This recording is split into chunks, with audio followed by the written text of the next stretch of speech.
Bleach chapter 589 and 590 review. Now, as you may know, I wasn't here last week, so I couldn't make any videos, obviously, because I was on a week-long trip, but I figured I'd make a double review for, like, all the chapters, because all the chapters last week were, like, insanely simple, like, holy shit, dude.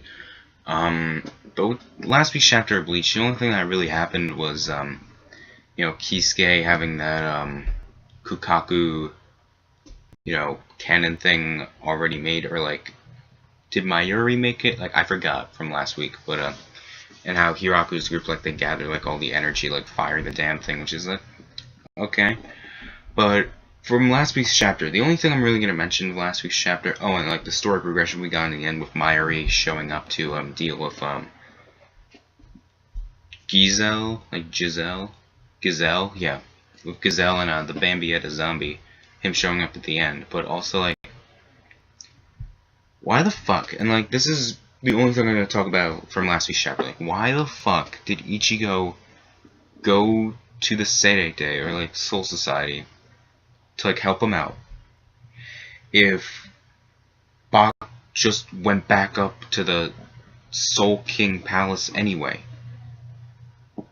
So, like, Ichigo coming down here was a complete fucking waste of time. Ichigo, how about Ichi no? Ichi no!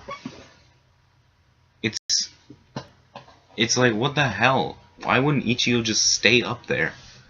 Like, why? Why are we waiting for Ichigo to come back for all these chapters if he's just gonna go back up there anyway?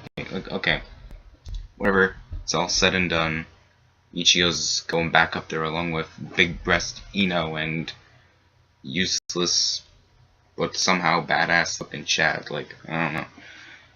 Okay, now this week's chapter. Again, another very simple chapter of Bleach. One thing I want to talk about is how it was really weird to see, like, even though she was just a clone, the way Bambietta was, like, being talked down upon by Gazelle, and how it was really weird. It felt like there was some kind of innuendo there, like, oh, give it to me. You gotta give it to me. Like, what are you talking about there? This is a shonen, man. You've been getting these weird references for 3 chapters in a row, so it's like, no. Okay.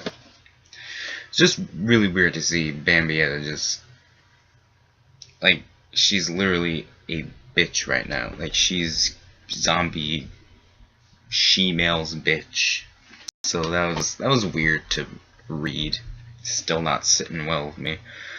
But I guess it was cool to see, like, Mayuri going through, like, safety precautions, how he created those bombs, and do they, like, replicate the ability? Because, like, the preset time is, like, 3 seconds, so it's, like, delayed, and then you throw it, and 3 seconds later it explodes. So that's a way to deal with, like, Bambietta's ability. So I guess that was pretty cool as well. And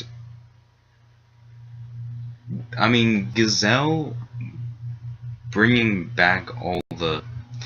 Also, like, Bambietta, is she, like, done now? Because she was hit by, like, all those explosions, so, like, is she done? Because she kind of looked, like, scraped up, but it doesn't look like she's out of the battle for good.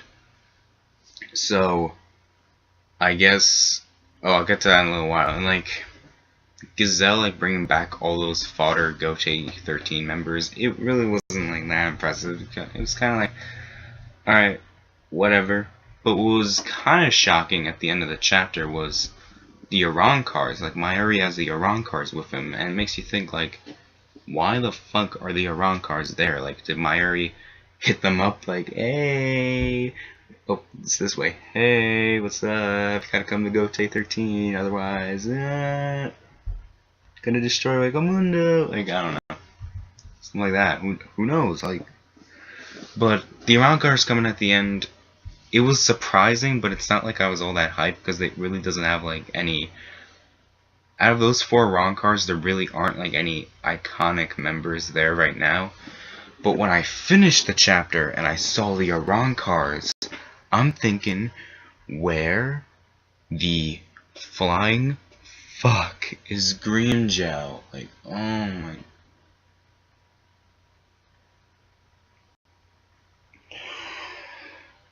Oh, Grimmjow. You have all these. You have 4 Arankars there. 4 of which we really don't care about. I mean, one was like that Spanish dude that Ichigo fought, like, I think. Like that Spanish-looking guy. And the other one's like that flamboyant guy. And the other 2, like, I forgot. Like, that's how forgettable these Arankar are. It's just like, you bring these 4 Arankar back that we don't even remember. Like, barely. Like, I barely remember them. But you don't bring back Grimmjow? Like that. If Grimmjow doesn't come back next chapter, like, oh, I brought him here with me. It was me. The king. Like, if that doesn't happen next chapter, or if Grimmjow doesn't show up at all, because this is the last arc of Bleach, and if Grimmjow doesn't show up, then, Kubo, I'm sending letters to your house, like, you better watch the fuck out. No. Okay, but overall, this was an okay chapter of Bleach. It was honestly very simple, along with last week's chapters. These two chapters are okay. Nothing really too bad about them, nothing monumental about them, they were just okay. Alright, so that's the review, and I'll see you guys later. Bye.